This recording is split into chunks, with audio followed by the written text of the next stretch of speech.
জাতীয় পার্টির কেউ আজ পর্যন্ত আমার কোনো খবর রাখেনি। আমি দেখিনি কেউ একটা ফোন করে ঈদ মোবারকটাকেও জানাচ্ছে। জাতীয় পার্টির কোনো নেতাকর্মী এরশাদ পুত্রের খোঁজখবর রাখেনি আক্ষেপ এরিক এরশাদের। অন্যদিকে এরিকের মা বিদিশা এরশাদ বলেন, জাতীয় পার্টির ১৩টা বেজে বেহাল অবস্থা। শনিবার বিকেলে রংপুর নগরীর দর্শনা মোড়ের পল্লী নিবাসে প্রয়াত হোসেন মোহাম্মদ এরশাদের পঞ্চম মৃত্যুবার্ষিকীর আগে সাংবাদিকদের সাথে মত বিনিময় করেন এরিক এরশাদ ও তার মা বিদিশা সিদ্দিক।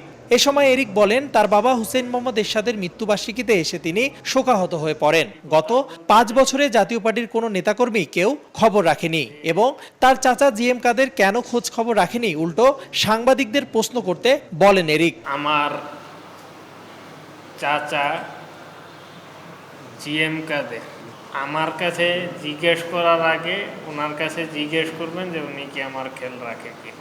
রংপুরবাসী যদি আমাকে চায় পার্টি করার জন্য, অবশ্যই আমি তাদের ডাকে সাড়া দিব, অবশ্যই আমি আসব।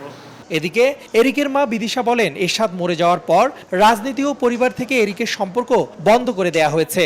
তিনি বলেন, জাতীয় পার্টির এখন ১৩টা বেজে বেহাল অবস্থা, তবে সময় হলে রাজনীতিতে আসার কথা জানালেন বিদিশা। রুহুল আমিন হাওলাদার সাহেব ছাড়া একটা মানুষ আজ ৫ বছরে এরিকের খোঁজ খবর রাখে না। এরিকের বাবা মার মারা যাওয়ার পর থেকে তারা এরিকের চ্যাপ্টারও ক্লোজ করে দিয়েছে।